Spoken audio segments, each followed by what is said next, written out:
Log of the Night, a Captain's Log. Stellaris Log, Galactic Cycle 12453, Fragment 7. Author, Krix, First Magnitude Battle Captain of the Axx'iar Fleet, Commander of the orbital hunter-killer ship Razor's Wisdom. Entry 1. I engaged the gravity drives with a feeling of solemn boredom. Patrolling Galactic Sector 889, poetically known as the Lazy Sponge, is a task for young minds and restless limbs. We Axxians conquered the stars before this nebula had finished contracting. Our fleet is a treasure of intellect and patience, a panoply of reality's architects.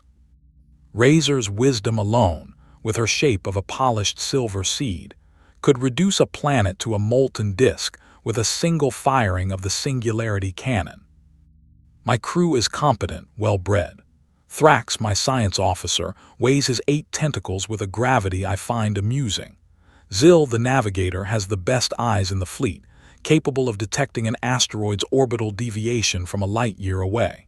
Even Mesk, the young sensory intelligence engineer, does his duty, though he still leaves traces of conductive gel in the corridors. We are the tailors of space, maintaining the comfortable quiet of our empire. The only animation comes from observing the local fauna. The sponge hosts a menagerie of interesting but presentient species. The silicate munchers, some crystalline creatures that communicate through seismic interference, are my favorites. I've named them the bumpers for the way they knock into each other while disputing territory. Amusing, like a ballet of foolishness. Entry 2. Thrax triggered the proximity alarms. Sensors detected a mass anomaly at the edge of a molecular cloud. Initially, we assumed it was a young pulsar or a gravitational oddity. Then Zill made a curious observation. Captain, the anomaly is moving. Deliberately. Sublight speed, approximately 0.3 c erratic trajectory. An intelligent comet, I joked, the vibrations in my vocal sac producing a buzzing sound. No, said Thrax, bringing his tentacles closer to the holographic projection.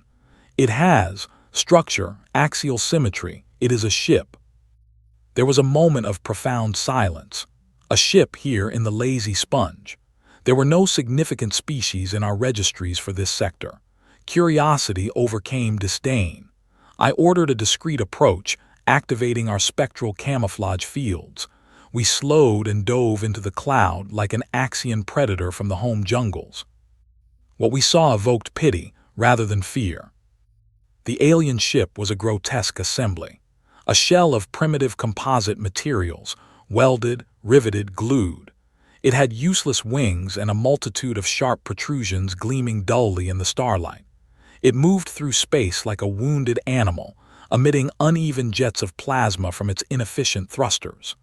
I laughed genuinely, a sharp whistle that made Mesk's auditory membranes tremble. Look at it, I exclaimed. A contraption. I bet they use chemical combustion to leave a planet's atmosphere.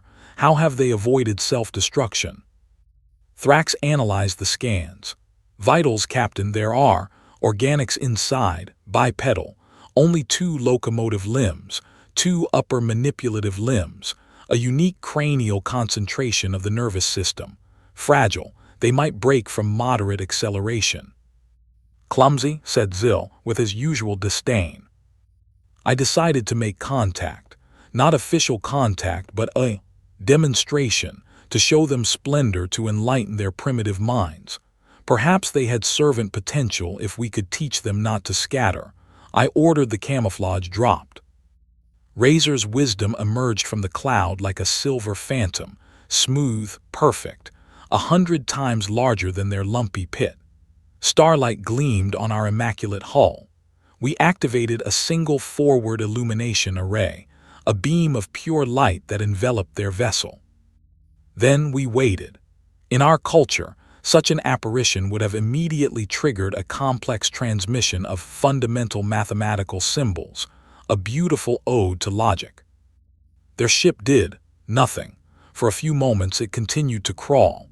Then a small protuberance on its side rotated. A mechanical eye, likely. It aimed at us. And then, without any salutation, without any protocol, they fired a concentrated beam of microwave radiation. It hit our shield with a weak sonic plop, dissipating harmlessly, like a raindrop on glass. My crew was stunned. It was an insult so primitive, so unexpected that we couldn't even be angry. We laughed again, now with a note of incredulity. They shot at us," said Mesk, his gel taking on a pink hue of confusion. "With a food-heating weapon," added Thrax, studying the data. I shook my head, a gesture of amused resignation. "Well, some species must learn by negative example. Prepare the singularity cannon for a minimal power demonstration. Let's vaporize a nearby asteroid for them. Let them see what real physics looks like." Entry 3. Our demonstration was, I must admit, magnificent. The singularity cannon projected a point of infinite gravity into the heart of a ship-sized silicate asteroid. The object compressed, then vanished with a pleasant sparkle, leaving only a thin ring of dust. A work of art. The reaction of the primitive ship, they accelerated sharply, directly towards us. "Are they terrified and fleeing?" asked Zil. "No," replied Thrax, his voice becoming tense. "Trajectory is intercept, speed increasing. They seem to completely ignore the inertial constraints of their structure." "Absurd," I said. "Do they want to commit suicide by hitting our shields?" But they didn't collide. Instead, at an uncomfortably close range, they executed a maneuver so brutal, so violent, that we heard the sound of their metal groaning under stress even through the vacuum of space. They rotated on a wing and shot past us, releasing a cloud of small metallic objects that clattered against our shields. They were solid projectiles, chunks of metal, fired with probably controlled chemical explosions. We were dumbfounded. It was as if a mollusk had tried to attack a tank with its own broken shell. It was so stupid it had become inexplicable. Then we received their first communication. It wasn't beautiful mathematics. It was a hiss, a screech, a chaotic packet of modulated radio waves. Thrax ran it through the analyzer. A series of crude images appeared on our main screen. They were stick figure drawings. Crude figures with big heads and simple lines, an image of our ship with an arrow pointing to it, then an image of a ringed planet, Saturn, we later recognized, then an image of the same figures but with pieces coming off them and arrows pointing to the ringed planet. Mesk was the first to understand. I think they're giving us directions." "Directions?" I replied, irritated. "To what?" "Home," suggested Zil. "Maybe that planet is their bathing spot." I looked at the images again. The pieces coming off the figures were body parts. Arms, legs, and offer to disassemble us if we leave. A grotesque threat. "No," said Thrax slowly. I think it's a map. They're showing us where to go, and those pictures with detached parts. I believe it's a statement of intent. If we don't go there, they will attempt to dismember us." The silence that followed was total. Then I burst into hysterical laughter. It was too much. A species that could barely propel itself through space was giving us directions and threatening us with dismemberment using baby drawings. It was the funniest thing I'd seen since the bumpers invented wrestling. All right, I said, finally, wiping a tear of moisture from my main eye. "Let's humor them. Let's head to the ringed planet. Let's see what other foolishness they have in store. Maybe they have a market where they sell their smelly fuel." I ordered a slow, leisurely cruise towards Saturn. It was like taking a sick cat to the vet. Entry 4. The journey to the outer solar system was instructive. Their ship, which we dubbed the Lament, followed us tenaciously, continuing to emit the same noisy radio packets and those rudimentary images. They attempted other attacks, more projectiles, another microwave beam, once with something resembling a liquid-fuel torpedo that exploded in a spectacular but harmless fireworks display. We began to notice details. Their structure, though brutish, was incredibly robust. The maneuvers they performed, which would have crushed any Axxian organism, seemed calculated to minimize damage to their crew. It was a strange combination.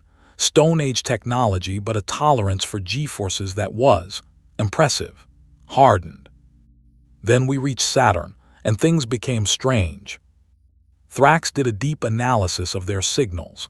Captain, those radio transmissions are not just noise. There is a complex structure beneath the layers of interference. It appears to be an analog form of communication.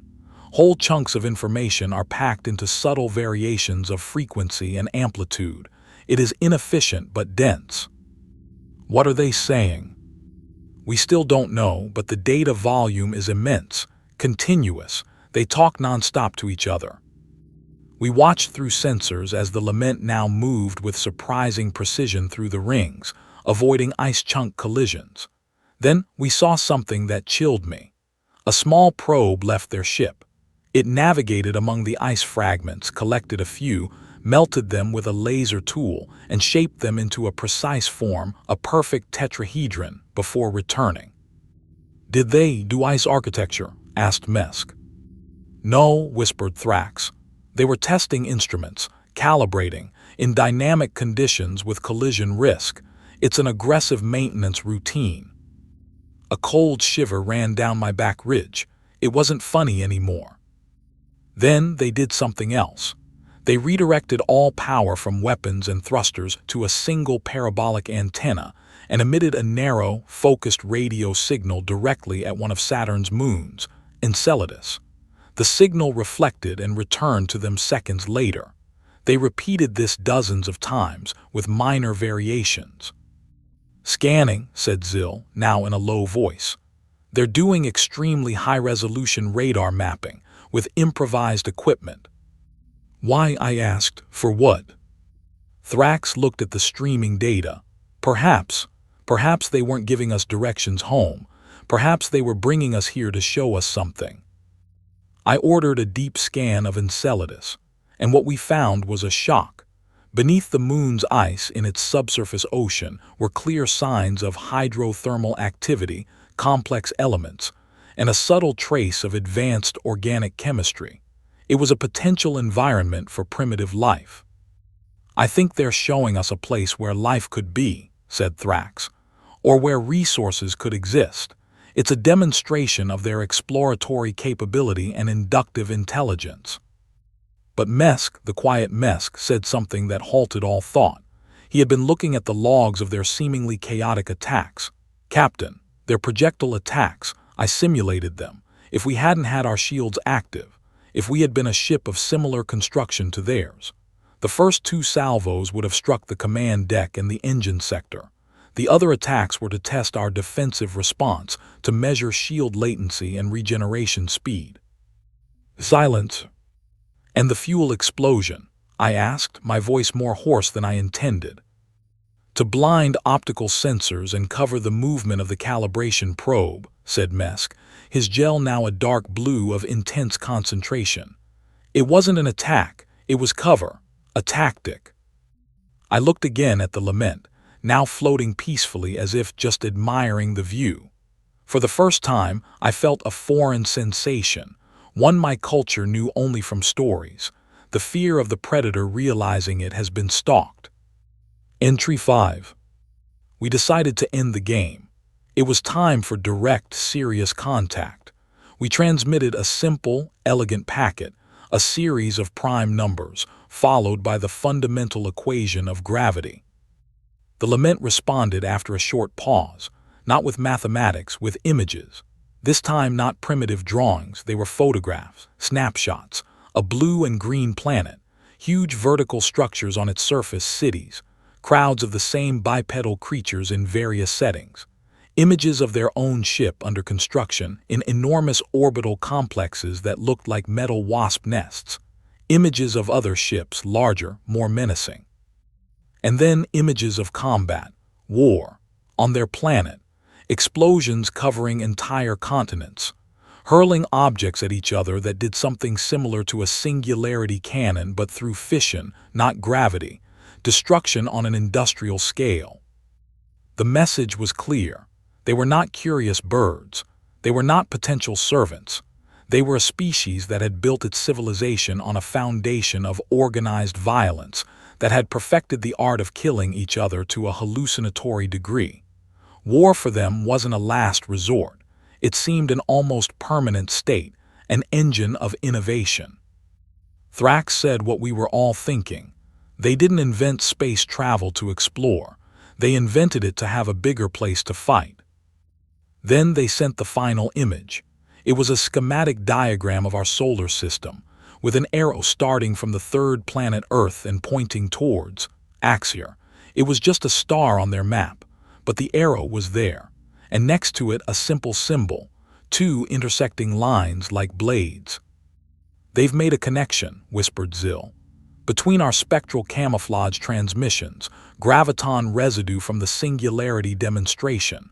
They likely triangulated the position of our star system. They are light years away, but they know we exist." In that moment, my perception of them flipped completely. They were no longer clumsy, inferior, amusing. Every detail I dismissed as a sign of stupidity transformed into a trait of supreme predators. Useless wings? No, they were platforms for a staggering array of sensors and weapons, flexible, easy to repair. Primitive composite materials, radiation-resistant, easily mass-produced with extraordinary damage tolerance. Their inefficient thrusters could run on a dozen different fuels, could be refueled with raw matter from an asteroid. Their chaotic, non-stop communication ensured continuous situational awareness, immediate tactical flexibility.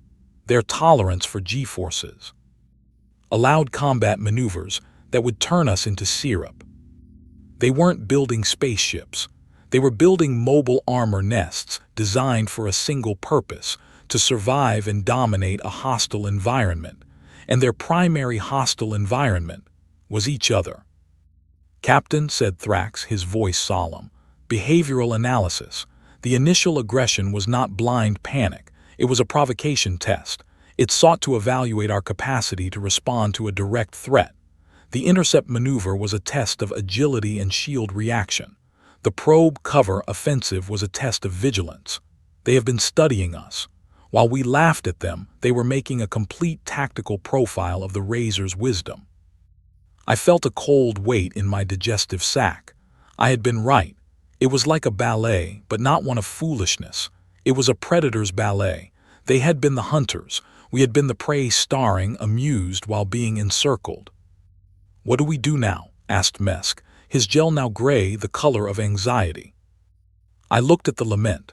It was no longer a lament. It was a compact treasure of adaptive intelligence, calculated aggression, and an iron will to survive. We could vaporize it with the singularity cannon, easily, but that wouldn't destroy the information they had surely sent home.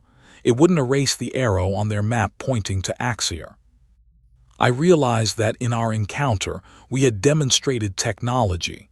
They had demonstrated intent. And their intent, after millennia of killing each other, was likely to turn outward from their garden. "We leave," I said, my voice a whisper. "Now, maximum speed back to deep space. Activate all countermeasures, deploy a decoy drone cortege on a different trajectory." "But, Captain, do we not report?" asked Zil. "We will report," I said, looking at the final image, the arrow pointing home. "We will report everything, every detail. These creatures are not inferiors, they are prey, supreme prey, and they have already moved past the phase of only hunting each other. Now they have looked up, and they have seen the stars." I turned the ship in a wide, elegant arc away from Saturn, away from the lament. In the sensors, I saw the human ship did not attempt to follow. It remained there, floating. Then it activated all its running lights, a short, blinding burst. It was a final gesture. It wasn't a salute. It was a beacon. "I have seen you." We entered superluminal space, feeling the comfortable fantasy of Axian superiority shattering around me. The universe was no longer an ordered place, run by logic and aesthetics. It was a place where a species had grown that had turned violence into art, survival into dogma, and curiosity into a weapon. They called themselves humans. A simple word. But for me, from now on, it would always mean predator. And the most terrifying thing, when I think of their ice ballet, their tactical improvisation, that indomitable toughness, I feel a shiver, not just of fear, but of a horrified, forbidden admiration. They were monsters, but they were magnificent monsters. The log ends, transmitting report to Fleet Command. Subject, first contact. Recommendation, threat level, cosmological. Species designation, Homo sapiens.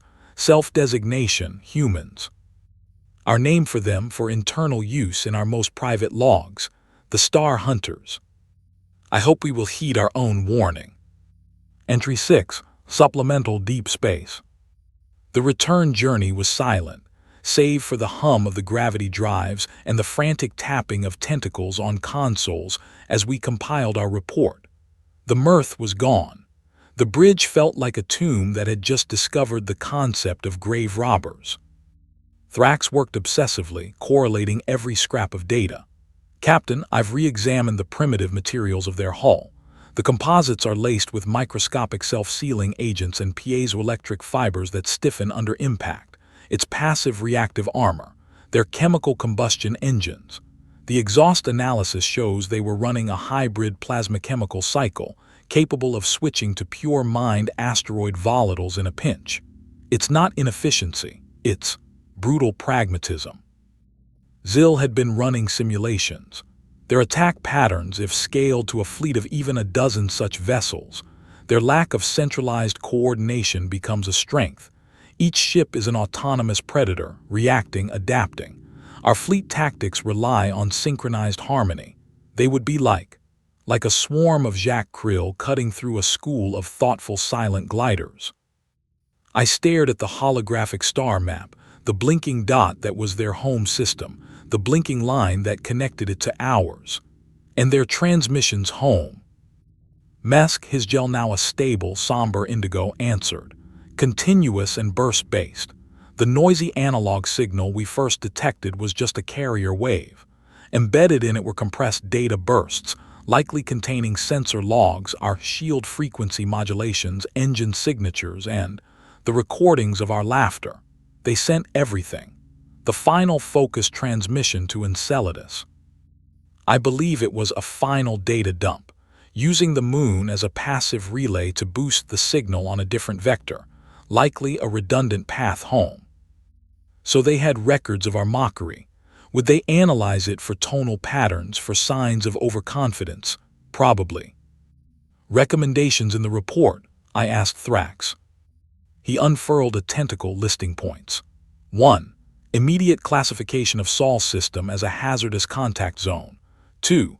Development of new tactical doctrines emphasizing extreme range engagement and electronic warfare to counter their adaptive close-in brawling style. 3.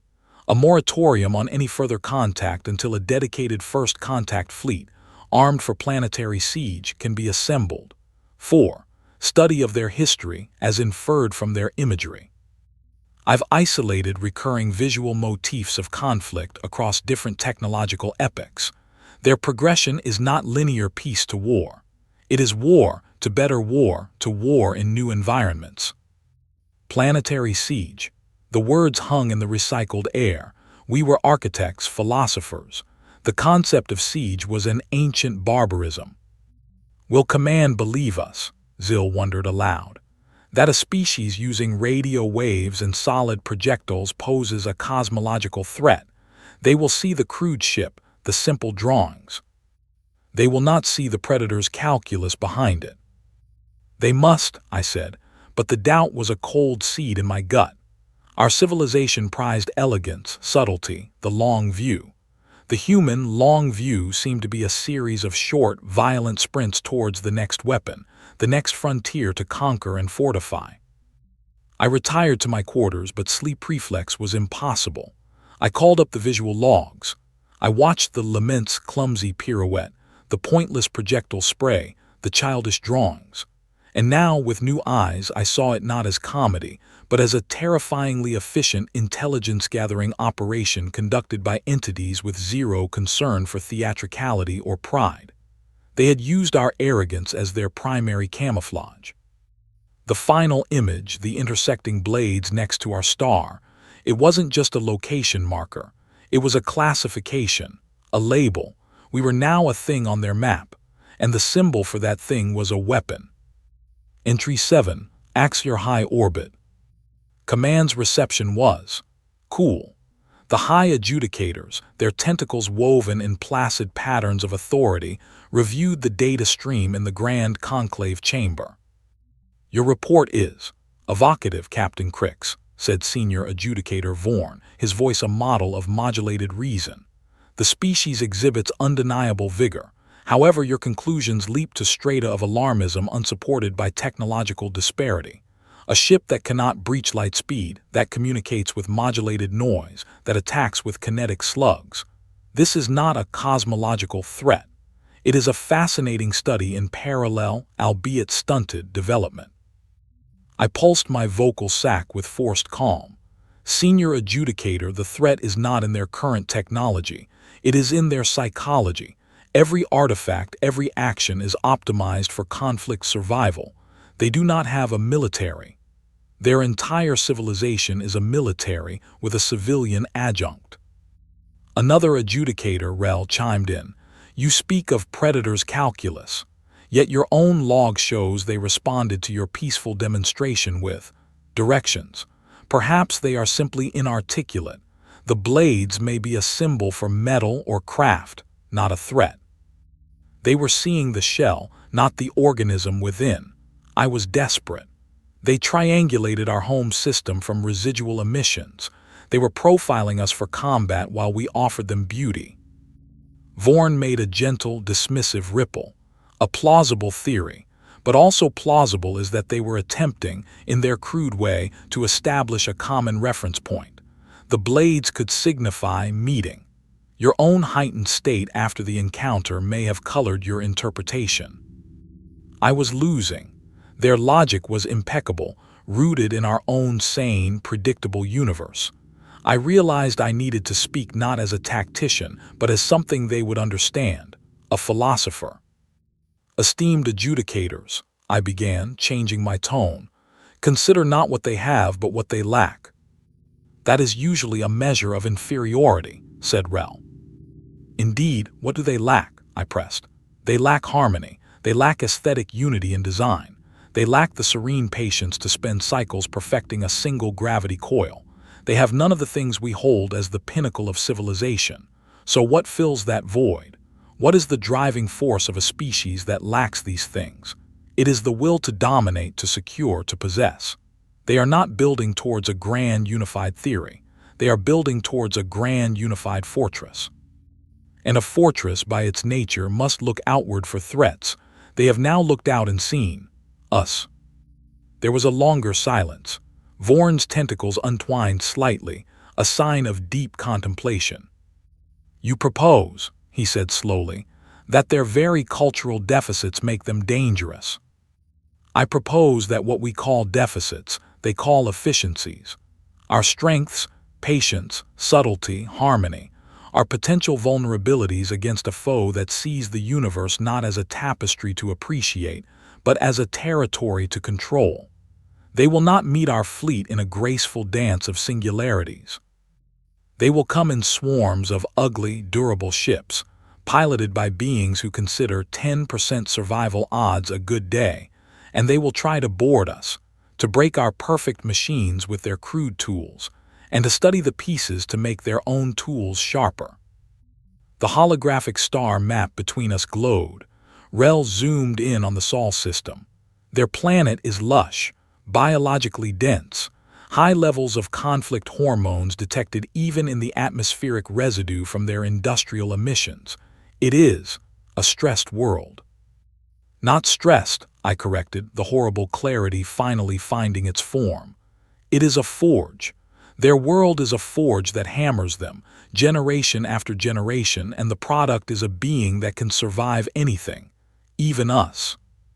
The conclave deliberated in a closed frequency. When they returned, Vorn spoke. Captain Krix, your arguments carry a disturbing intuitive weight. We cannot, in good conscience, dismiss them. The report's threat level is downgraded to potentially assimilative conflictual, but your recommendation for a dedicated study and tactical development is approved. A stealth monitor probe will be dispatched to the outer Sol system for long-term observation. No contact, only observation. It was a compromise. It was not the mobilization I feared we needed, but it was not the dismissal I had dreaded. They would watch. They would learn. I just prayed they would learn quickly enough. As I left the conclave chamber, the polished floors reflecting the soft light of our serene sun, I felt the vast gulf between my two realities. Here, order, light, and certainty. Out there, in the dark, a species of relentless, brilliant barbarians had just added our address to a list.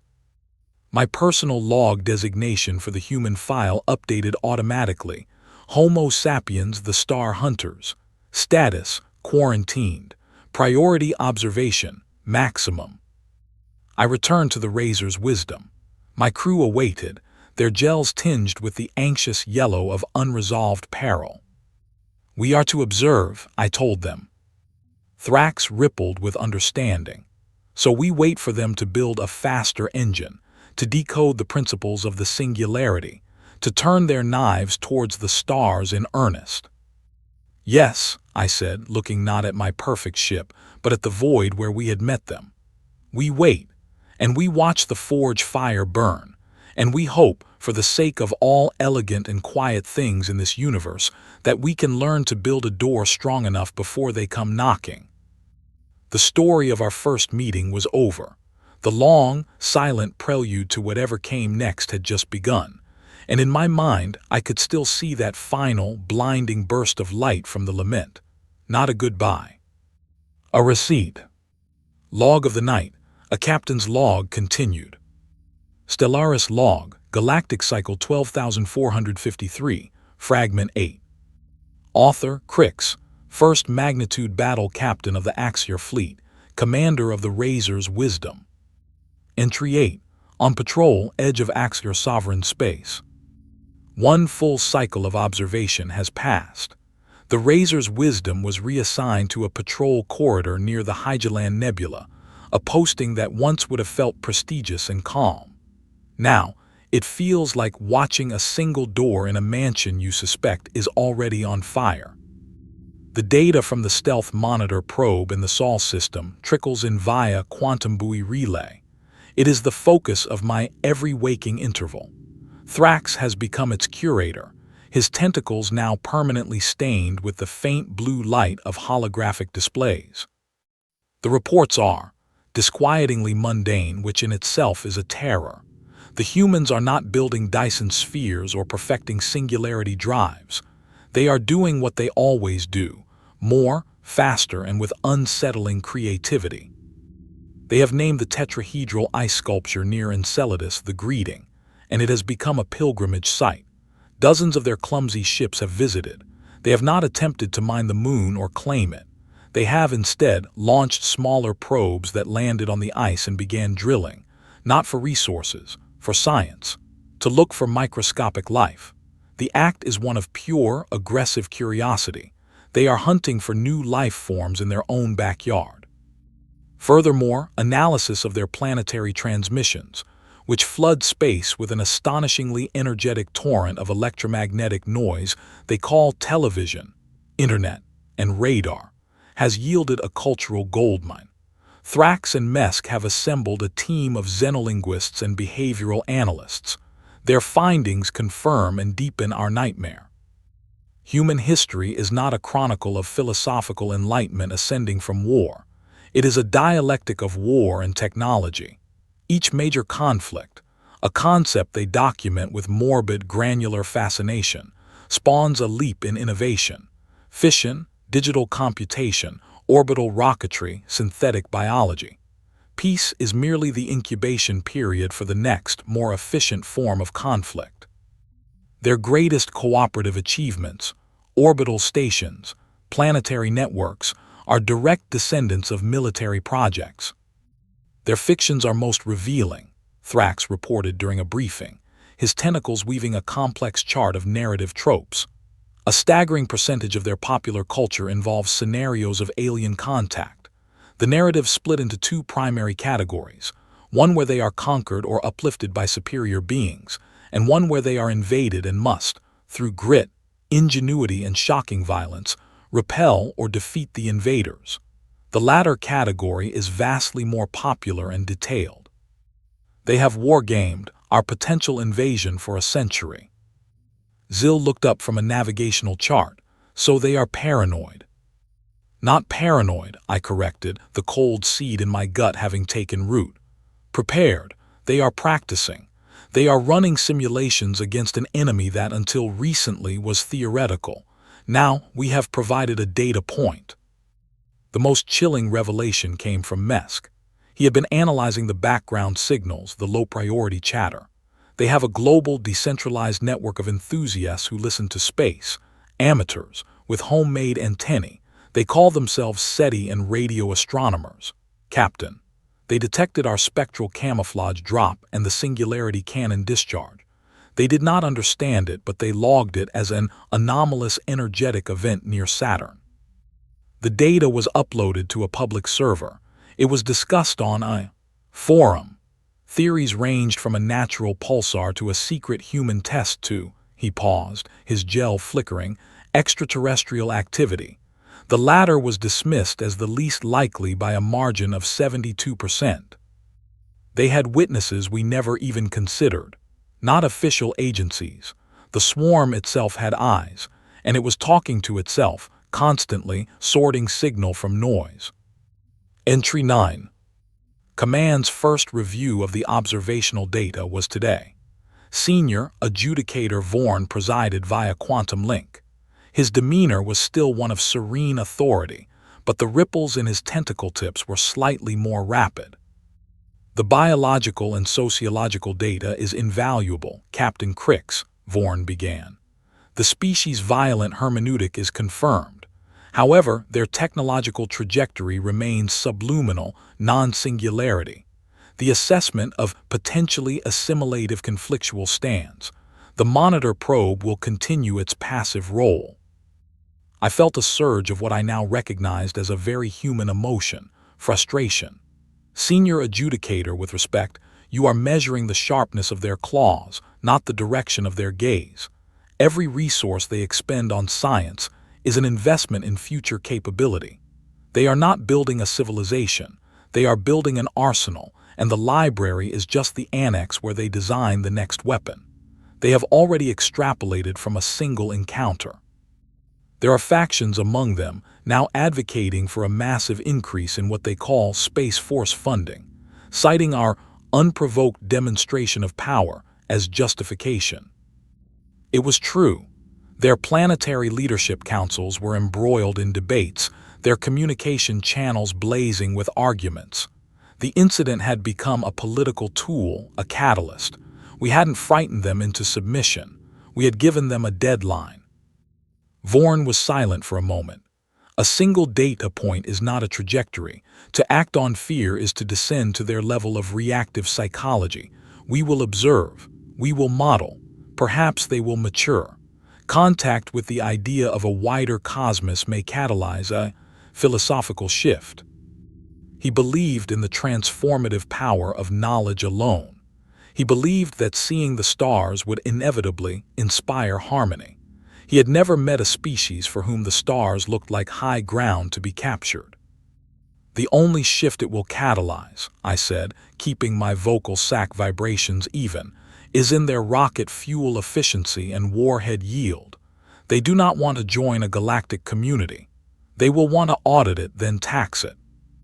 The link closed with instructions to continue transmitting data. The Razor's wisdom resumed its patrol. I stood on the command platform looking at the serene starfield.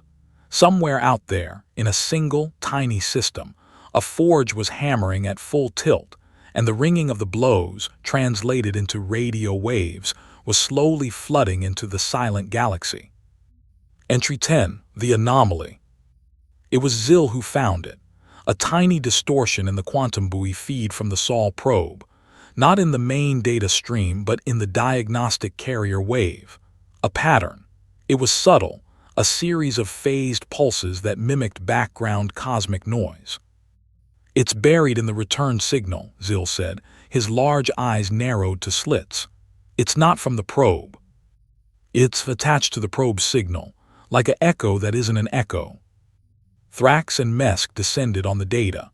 Hours of analysis followed.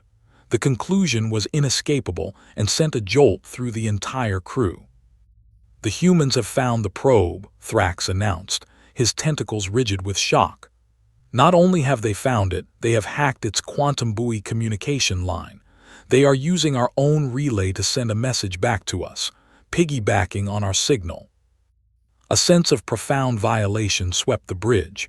Our technology was perfect, seamless. It was art. The idea that these barbarians could not only detect its most subtle emission but manipulate it was anathema. "What is the message?" I asked, dread and a terrible curiosity warring within me. Mex decrypted it. It wasn't an image or a language. It was a simulation file, a small, self-contained environment. We ran it. It was a perfect real-time holographic simulation of the space around the stealth probe. And in the simulation, a crude, blocky human vessel, a simplistic rendering of the lament, was slowly, meticulously applying a patterned paint to the probe's hull, a non-reflective, sensor-scattering coating. Then the simulation showed the probe, now invisible to all but the most specific scans, with a small, glowing emblem left on its side, the same two intersecting blades from their star map. The message was clear: "We see your watch post. We have painted it so others might not. We are letting it stay. We own the space around it." It was not an attack. It was a territorial mark, a predator leaving its scent on a tree at the edge of its domain. And then a final tag appended to the file, a string of their binary code. Thrax translated it. It was a single, stark phrase in their most common language, English. "Clean frequency, we listen." They had not only found our perfect, hidden eye. They had tapped its feed, sent a graphic demonstration of their capability to neutralize it, chosen to let it live, and informed us they were now eavesdropping on everything we sent to it. The sheer, layered audacity of it, the mix of technological showmanship, psychological warfare, and controlled restraint, was breathtaking. For a long moment, no one spoke. The humor was entirely gone now, evaporated in the chill of this new reality. Finally, Zil broke the silence, his voice filled with a kind of horrified awe. "They're not just building knives, Captain. They're learning to move without making a sound." I immediately sent a priority burst to command, containing the full data packet and the translated message. The response was faster this time. Vorn appeared on the comm, his serene patterns fractured, replaced by sharp, anxious angles. "This is unprecedented. A breach of quantum encryption was thought impossible without a foundational understanding of." "They do not understand the Foundation, Senior Adjudicator," I interrupted, a strange calm settling over me. The other shoe had dropped. "They simply found a crack in the wall and slipped a wire through. They are practical hackers. They don't need to build a quantum computer. They just need to confuse the one we have long enough to borrow its voice. They have escalated, not with weapons but with perception. They have shown us they can touch us in the dark." The conclave was now in emergency session. The potentially assimilative conflictual designation was under review. Entry 11, New Orders. The new orders came with a higher encryption level. Command was shaken. "Captain Krix," Vorn's image stated, no longer in the Grand Chamber but in a secure briefing room. "The conclave has voted. Threat level is elevated to active contingency. The monitor probe is to remain in place, silent. Its continued compromise is to be used. You are to prepare a data packet for transmission through the probe's hacked channel." I felt a thrill of alarm. "You wish to communicate directly."